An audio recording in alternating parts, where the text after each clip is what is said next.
bailar mucho acá arriba es por la memoria muscular del bebé, de Pablo. Ya no puedo estar parado sin hacer esto. Pero gracias a Dios que nos permite estar nuevamente reunidos como iglesia y me siento muy agradecido de poder predicar nuevamente su palabra, hermanos, en esta nueva serie, Preguntas difíciles para los predicadores, ¿eh, Rob? Preguntas difíciles sobre la fe cristiana. Intentaré ser muy claro, hermanos, está medio complicado el tema, ténganme paciencia y espero que no haya muchas preguntas al final. Pero vamos a nuestro texto que se encuentra el día de hoy en Primera de Juan 4, del 1 al 10. Primera de Juan 4, del 1 al 10. Si pueden verlo en sus Biblias o en sus teléfonos. Primera de Juan 4, del 1 al 10.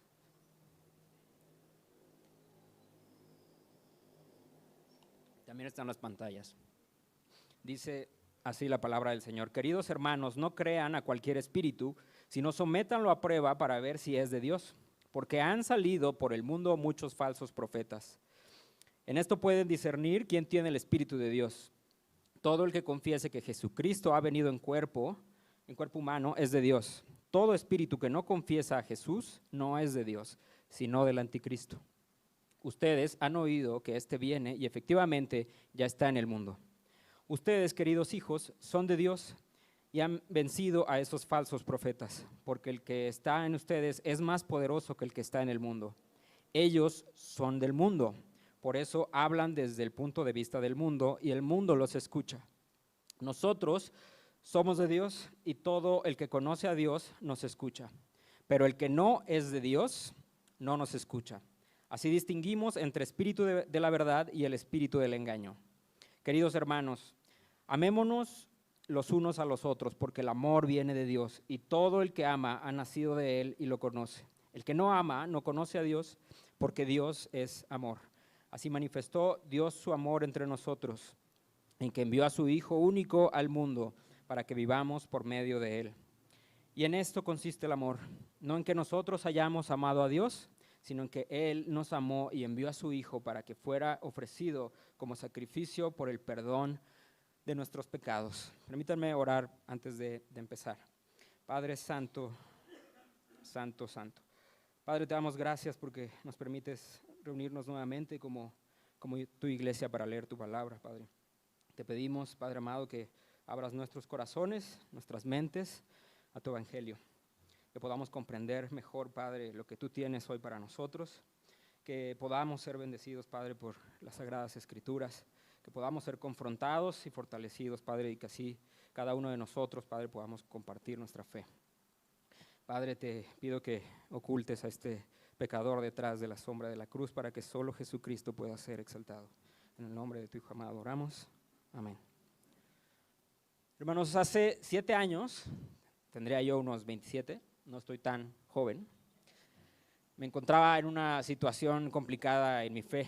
Tenía dudas, tenía muchos cuestionamientos, había muchos problemas en mi cabeza. Y en ese momento yo también tenía un buen amigo en el que a veces conversaba acerca de la fe, del cristianismo. Él en ese momento, esta persona no era creyente, él tenía una mezcla bien extraña de creencias. Él mezclaba de todo, budismo, mezclaba religiones también orientales, de todo, y hacía su mezcla y decía que eso lo hacía sentirse muy bien. Estaba él muy contento con eso que él creía y él decía que eso era la verdad. Y yo la verdad es que quería decirle que él estaba en un error, que eso era una tontería, pero no sabía cómo decírselo, no encontraba buenos argumentos, no sabía cómo defender lo que yo creía que era la verdad. Así que fui en busca de ayuda. ¿Y a dónde creen que fui, hermanos? Fui con un teólogo, no cualquier teólogo, fui con un teólogo demasiado pesado, un teólogo, una persona muy intelectual, alguien al que yo le tenía un profundo respeto. Yo me acerqué a él y le expliqué mi situación, le dije de este amigo y yo esperé escuchar una respuesta contundente, esperé escuchar algo fuerte, algo que en ese momento de mi vida también me diera un cimiento, una base fuerte debajo de mis pies. Y lo que me dijo este hombre me dejó peor. Este hombre, este teólogo, me dio una fábula. Me contó una conocida fábula hindú, igual y ustedes la conocen, se las voy a compartir, no se preocupen, ahorita se las voy a compartir. Tal vez ya la hayas escuchado. Es muy común que se mencione esta fábula cuando se habla sobre cuál es la religión verdadera y dónde está la verdad y estas cosas.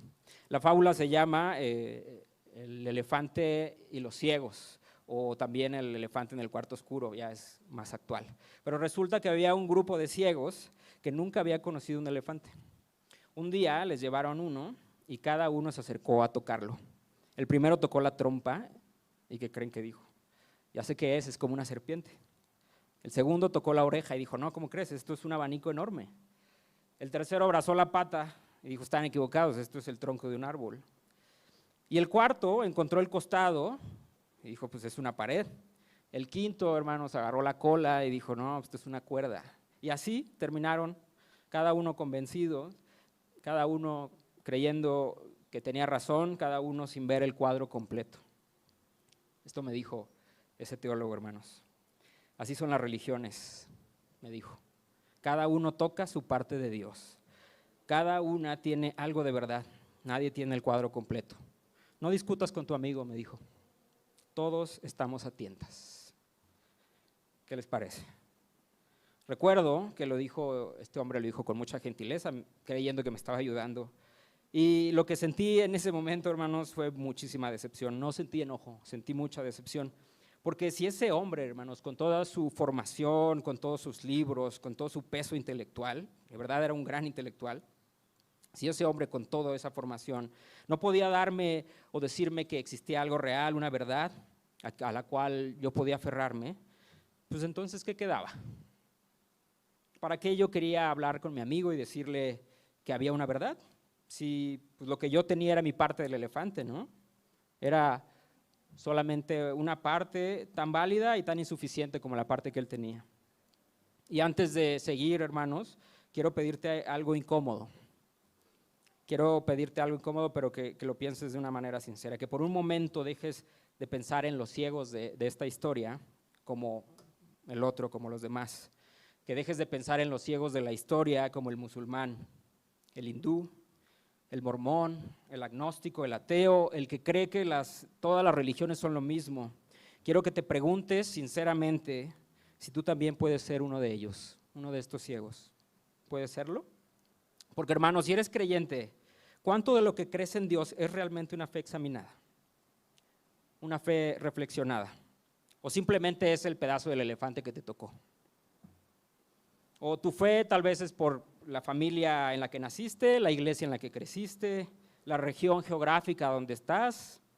¿Alguna vez te detuviste a pensar si lo que tienes en la mano es todo el elefante o solo una parte? Piénsalo. Y también si eres de los que tiene dudas o no estás seguro de lo que crees, ¿estás seguro que ese escepticismo es una conclusión a la que llegaste de forma libre? ¿O también es ese pedazo que estás tocando a tientas, esa conclusión a la que llegaste es ese otro pedazo del elefante? O tal vez es una herida que tienes del pasado, tal vez es la cultura que formó tu mano antes de que supieras lo que estabas tocando. Pero esta mañana, hermanos, quiero hacerte esa pregunta que a mí me costó años hacerme y años responder.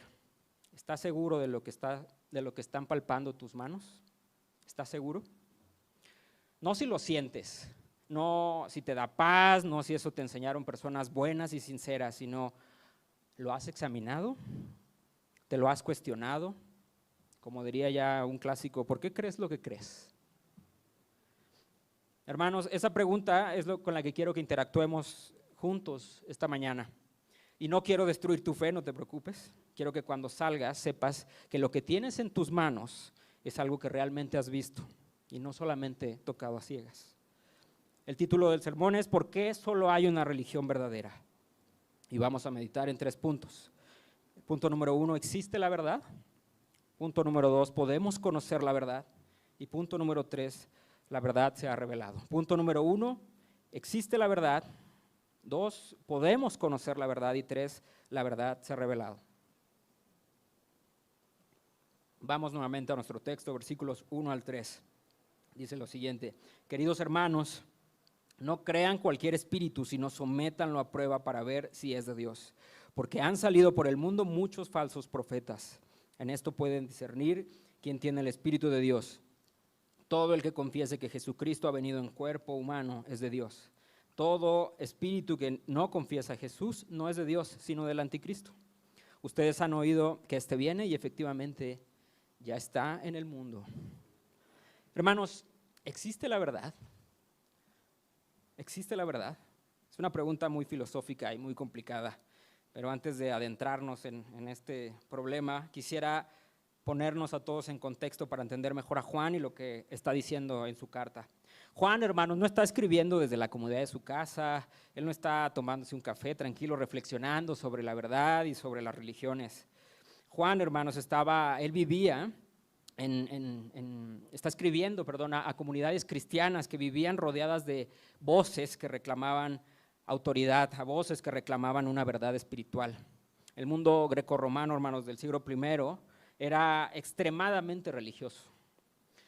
Había religiones mistéricas, había cultos al emperador, había incluso comunidades cristianas, con maestros gnósticos que decían ser más espirituales, que decían tener revelaciones más elevadas que los propios apóstoles, que el propio Jesús. Eso ya no pasa hoy, ¿verdad? ¿O sí?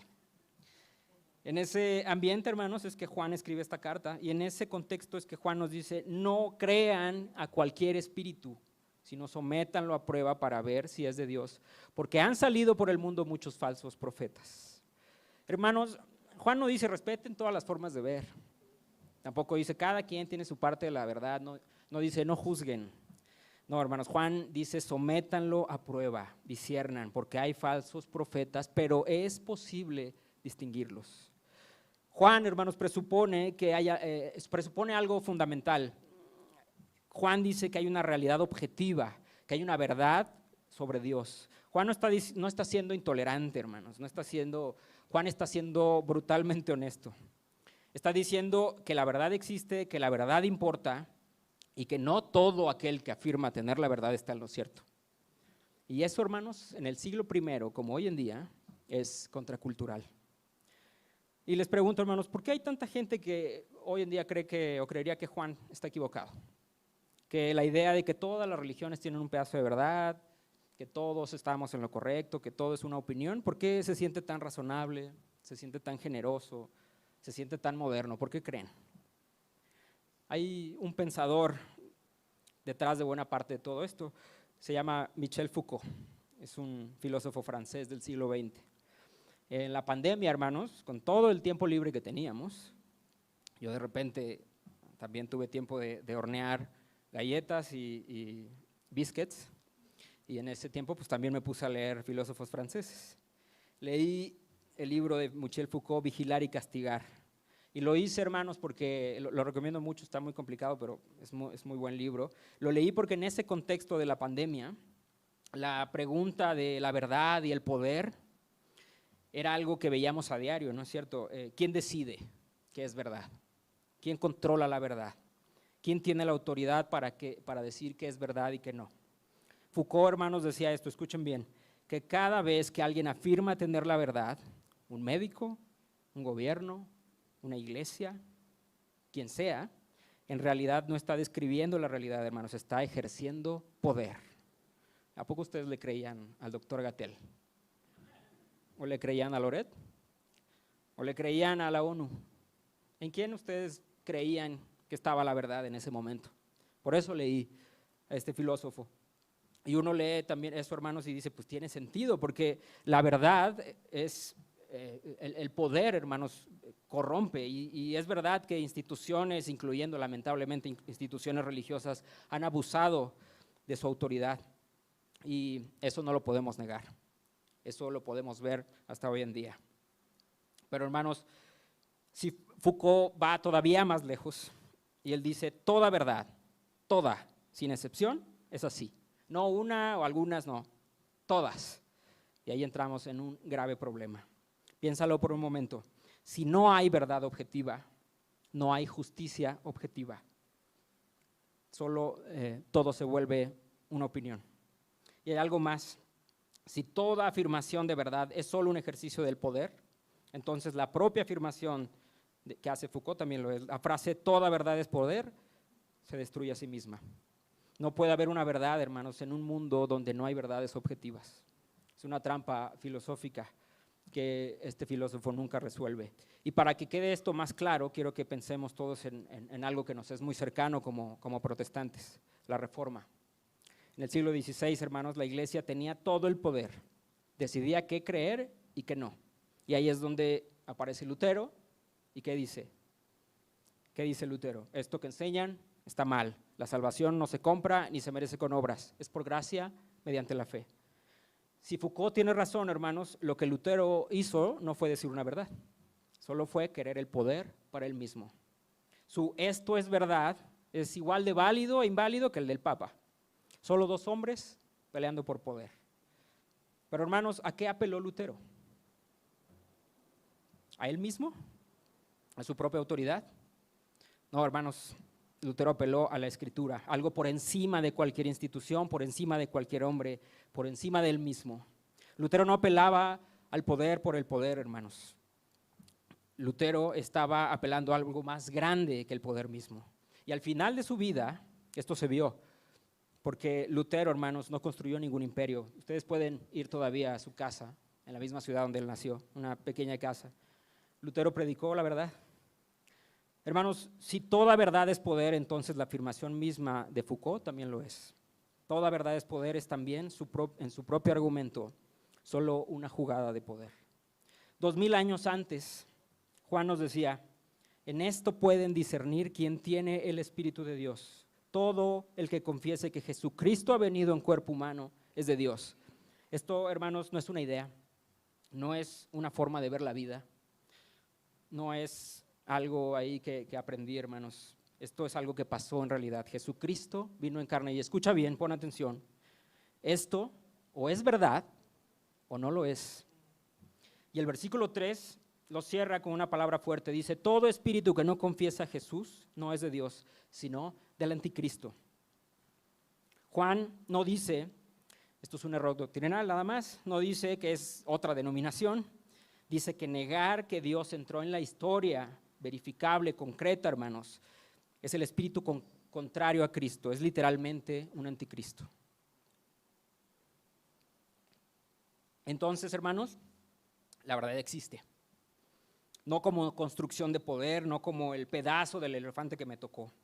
Existe porque hay una realidad que es como es, independientemente de quién tenga el poder para decirlo. Por eso, hermanos, eso nos deja algo más complicado todavía, nos deja una pregunta complicada. La verdad existe, pero entonces, ¿podemos conocer la verdad? ¿O seguimos siendo al final del día ciegos, tocando nuestro pedazo del elefante en la oscuridad? Y eso nos lleva al punto número 2, ¿podemos conocer la verdad? Vamos al versículos 4 al 6 de nuestro texto. Dice Juan, ustedes, queridos hijos, son de Dios y han vencido a esos falsos profetas, porque el que está en ustedes es más poderoso que el que está en el mundo. Ellos son del mundo, por eso hablan desde el punto de vista del mundo y ustedes y el mundo los escucha. Nosotros somos de Dios y todo el que conoce a Dios nos escucha, pero el que no es de Dios no nos escucha. Así distinguimos entre el espíritu de la verdad y el espíritu del engaño. Amados hermanos, en el punto anterior vimos todo este contexto en el que escribe esto Juan, todo ese ruido, todas las voces diferentes, los falsos profetas, pero ahora Juan cambia el lente, ya no mira hacia afuera, ahora Juan mira hacia adentro de la comunidad de creyentes, hacia la iglesia, y dice, ustedes, queridos hijos, son de Dios. Ustedes, queridos hijos, son de Dios. ¿Y por qué importa esto, hermanos? Importa porque la pregunta de este punto no es si la verdad existe. Ya vimos que la verdad existe. La pregunta ahora es personal. ¿Podemos nosotros, hermanos, pregúntate esto, ¿podemos nosotros realmente conocer la verdad? ¿O cada uno de nosotros está tan encerrado en su propia perspectiva, en su propia opinión, que nunca va a poder ver más allá de su pedazo del elefante? Déjame hacerte otra pregunta antes de continuar. Pon atención también a esto. ¿Alguna vez te has preguntado si lo que tú ves y entiendes como rojo es exactamente lo que yo entiendo y veo como rojo? Usamos la misma palabra, señalamos el mismo semáforo, pero ¿cómo sabes que tu experiencia de ese color es la misma que la mía? ¿Cómo sabes que no estás viviendo en un mundo completamente privado que está solamente en tu cabeza? Los filósofos, hermanos, tienen un nombre para esto, se llama solipsismo. No tienes que recordar esa palabra ni anotarla, solamente tienes que entender esta idea. El solipsismo es que cada persona en cierta forma está encerrada en su propia experiencia, que lo que yo percibo, lo que yo siento, lo que yo concluyo, todo pasa por el filtro de mi propia mente y no se puede salir de ese filtro, hermanos. No podemos tener por nuestros propios esfuerzos libertad para salir de esa perspectiva, es imposible. Y esto, hermanos, aplicado a la religión, aplicado a todo lo que hemos estado viendo esta mañana, es exactamente al problema de la fábula del elefante, pero llevado al extremo. Hermanos, si cada persona, cada cultura, cada religión está encerrada en su propio rincón del cuarto oscuro, pues entonces nadie tiene acceso a la verdad. Es que nadie puede salir de su rincón para verificar absolutamente nada. Y si eso es cierto, hermanos, si eso es verdad, estamos en un terrible problema. Estamos en un callejón sin salida. Platón, hermanos, siglos antes de Juan, vio esto con una imagen muy conocida. Hay muchos memes también de esto. Platón imaginó un grupo de personas encadenadas dentro de una caverna. Hagan esta imagen mental. Personas encadenadas en una caverna, de espaldas a la salida, viendo solo sombras que se proyectan en el muro. Para ellos, hermanos, estas sombras, estas personas, esas sombras eran toda la realidad. No porque fueran unos tontos, hermanos, es porque simplemente no podían, desde donde ellos estaban, ver toda la verdad. Y lo más importante, estas personas estaban solas, estaban encadenadas y no podían moverse. La única salida era que alguien viniera de afuera y los desencadenara y los llevara hacia la luz. Platón, hermanos, vio el problema con total claridad, pero este filósofo tampoco tenía la respuesta, solo tenía la oscuridad. Y hermanos, aquí es donde Juan dice algo que cambia todo. Juan dice en el texto, porque el que está en ustedes es más poderoso que el que está en el mundo. Juan nos dice, hermanos, ustedes son más inteligentes. No dice, salgan ustedes solitos del cuarto, ustedes pueden. Juan nos dice, hay alguien en ustedes y ese alguien es mayor que todo lo que está allá afuera. Y esa es la diferencia, hermanos, entre Juan y Platón. Platón describe a estas personas encadenados y espera que alguien llegue. Pero Juan dice, ese alguien ya llegó y vive adentro de ustedes. La capacidad, hermanos, de conocer la verdad no viene de nosotros, viene de quien vive dentro de nosotros. Hermanos, esto es completamente diferente a decir, yo soy más listo, yo sé la verdad, mi religión adivinó mejor. Es decir, algo mucho más humilde, más poderoso al mismo tiempo. Yo no puedo salir de la caverna, pero no estoy solo. Hermano, no estás solo. Versículos 5 y 6 nos muestran por qué. Nos dice, ellos son del mundo y por eso hablan desde el punto de vista del mundo y el mundo los escucha. Hermanos, esto es un círculo cerrado, el cuarto oscuro, hablando consigo mismo, el mundo hablando consigo mismo. Pero nosotros somos de Dios, dice Juan, y todo el que conoce a Dios nos escucha. ¿Ven la diferencia? No es que seamos mejores que los demás, es que tenemos a alguien dentro de nosotros que no es de aquí, que vino de fuera. Versículos 7 y 8 dice, que vienen justo después de este texto, nos dice, el amor viene de Dios y Dios es amor. Juan nos está hablando de un principio, hermanos, no nos está hablando de un principio abstracto, de una fuerza impersonal, del universo, de los chakras, de estas cosas. Juan nos está diciendo que el que vino de afuera vino a encontrarnos a nosotros y lo hizo por amor. Lo que nos ancla a la verdad, hermanos, no es solo información correcta, es una relación con alguien que nos conoce y que nos amó primero. Amados hermanos, la verdad existe. Y no estamos completamente solos en el intento de conocer la verdad. Hay alguien mayor en nosotros que este encierro. Hay una realidad exterior que nos ancla y que nos da un soporte. Pero esto todavía deja una pregunta sin responder. ¿Quién es ese alguien? ¿Cómo entró? ¿Qué hizo? Y esa pregunta nos lleva al tercer punto, la verdad revelada. Y vamos al texto en el versículo 7 al 10. Versículo 7 al 10, Juan nos dice: queridos hermanos, amémonos los unos a los otros, porque el amor viene de Dios, y todo el que ama ha nacido de Él y lo conoce. El que no ama no conoce a Dios, porque Dios es amor. Así manifestó Dios su amor entre nosotros, en que envió a su Hijo único al mundo para que vivamos por medio de Él.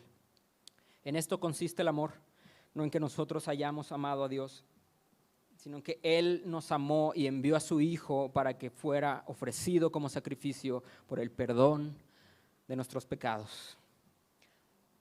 Hermanos, ¿recuerdan la imagen con la que empezamos este sermón? De los ciegos en el cuarto oscuro. Cada uno con su mano sobre el pedazo del elefante, cada uno convencido, cada uno con su parte de razón, cada uno sin ver el cuadro completo. Y la pregunta esta que dejamos abierta: ¿estamos condenados a quedarnos así? ¿Estamos condenados, hermanos? Tocando a tientas nada más, defendiendo siempre nuestro pedazo del elefante, sin poder salir de la oscuridad. Ya vimos, hermanos, que la verdad existe, que no todo es perspectiva, que no todo es poder, que hay una realidad que es como es, independientemente de lo que yo quiero que sea. También vimos que no podemos llegar a esta verdad solos, que estamos en cierta forma encerrados en nuestra propia percepción, que como los prisioneros de la caverna de Platón estamos encerrados, pero que hay alguien en nosotros mayor que ese encierro. Y ahora la pregunta es: ¿quién es ese alguien? Juan, hermanos, nos da la respuesta en el versículo 9. Juan nos dice: así manifestó Dios su amor entre nosotros, en que envió a su Hijo único al mundo para que vivamos por medio de Él. Y hermanos, quiero que noten aquí algo. Juan usa la palabra envió, no fue descubierto. Juan no dice fue deducido por los más inteligentes. Juan no dice fue alcanzado por los más espirituales. Juan dice fue enviado. La iniciativa no fue nuestra, la iniciativa, hermanos, fue de Dios. Y aquí está, hermanos, esa respuesta a la fábula del elefante. No se trata de quién tocó más pedazos, ni de quién adivinó mejor en la oscuridad. No se trata de quién estuvo ahí anotando y haciendo unas deducciones para llegar a la verdad, hermanos. Se trata de algo completamente distinto. Que en medio de ese cuarto oscuro, donde todos estábamos a ciegas, alguien encendió la luz. No fue que los ciegos, hermanos, después de muchísimo esfuerzo, finalmente lograron reconstruir la forma completa del elefante. No, hermanos, Dios no esperó a que nosotros lo encontráramos. Dios vino a encontrarse con nosotros. ¿Y qué creen? Los ciegos vieron. Ahora bien, aquí alguien podría preguntarse: ok, está bien, ¿por qué el cristianismo específicamente? ¿Por qué no el islam? ¿Por qué no el budismo? ¿Por qué no otras religiones? ¿No tienen ellos también una revelación, un camino, algo de verdad? Y la verdad es que es una pregunta muy honesta y merece una respuesta honesta. Hermanos, quiero que miren por un momento todos la estructura de toda cosmovisión religiosa, y después igual lo pueden constatarlo, de todas las cosmovisiones religiosas del ser humano, hermanos. En el Islam hay 5 pilares que cumplir, hay obras, hermanos, hay disciplina, hay obediencia, y hay que hacer esto para estar bien con Dios. En el hinduismo, el karma, sí conocen el karma, ¿no? Es eso que a través de tus vidas y lo que hagas en ellas, pues vas a determinar tu destino. Es lo que haces importa, lo que dejas de hacer importa, lo que produces importa en este tema del karma. En el budismo, hermanos, el óctuple sendero es un camino de disciplina, de esfuerzo hacia la iluminación. Incluso, hermanos, dentro del mismo cristianismo hay tradiciones que añaden méritos, obras, sacramentos como condiciones para la gracia. En todas las religiones humanas, hermanos, hay una lógica común. Hay una flecha que apunta de acá abajo para arriba. El ser humano hace algo, cumple algo, alcanza algo y así se acerca a lo divino. El ser humano sube. Pero en el Evangelio, hermanos, el Evangelio tiene una lógica diferente. Es una flecha que apunta de arriba para abajo.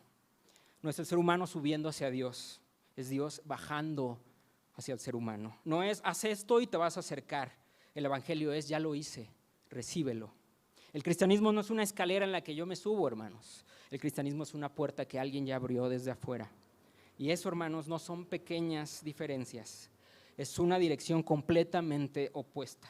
En el versículo 10, Juan nos dice esto con una precisión que ya no necesita explicaciones. Juan nos dice, en esto consiste el amor. No en que nosotros hayamos amado a Dios, sino en que Él nos amó y envió a su Hijo para que fuera ofrecido como sacrificio por el perdón de nuestros pecados. Algunas versiones, hermanos, de la Escritura usan la palabra propiciación en lugar de sacrificio. Esa palabra es muy importante. Propiciación, hermanos, no significa un empujoncito para que tú puedas subir.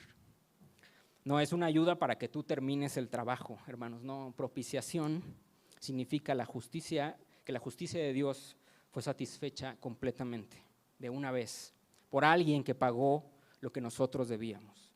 Obra terminada, deuda saldada, no hay nada que añadir.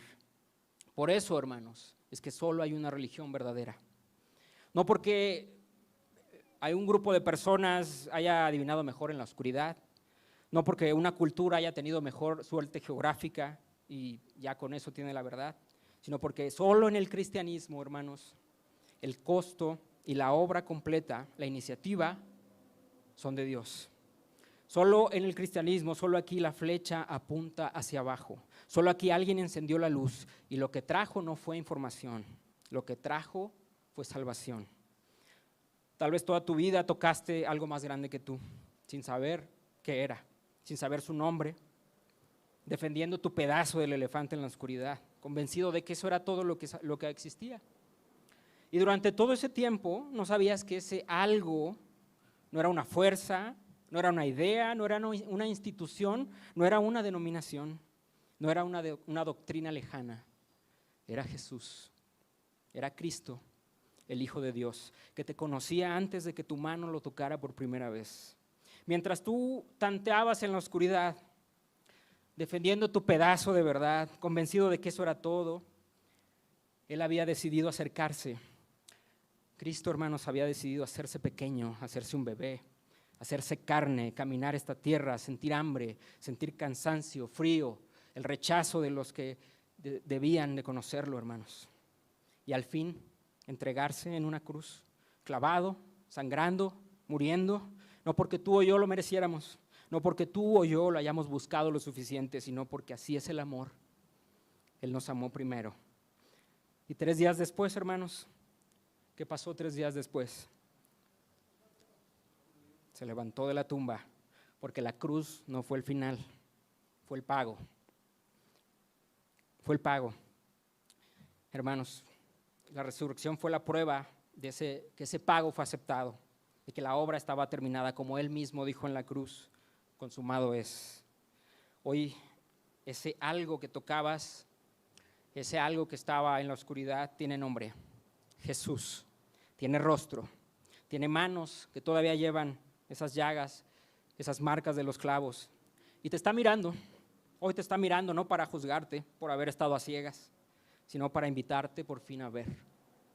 Amados hermanos, los ciegos vieron y hoy tú también puedes ver. Vamos a orar. Padre bueno, Padre, gracias que no nos dejaste en la oscuridad. Padre, gracias porque no nos dejaste ciegos. Gracias, Padre, por venir, por hacerte presente en la historia, por hacerte carne, por caminar entre nosotros y dar tu vida por nosotros, Padre. Padre, aquí hay personas que con distintos caminos, con distintos momentos, algunos con una fe firme que necesitaba ser recordada, Padre, otros con dudas que llevan tiempo cargando, algunos tal vez llegaron y no saben por qué. Padre, háblales a cada uno de sus corazones, Padre, que hoy quienes hayan estado a ciegas puedan ver, Padre, que puedan ver no un argumento, no una religión entre muchas religiones, Padre, pero que te puedan ver a ti vivo, resucitado, con los brazos abiertos. Jesús oramos. Amén.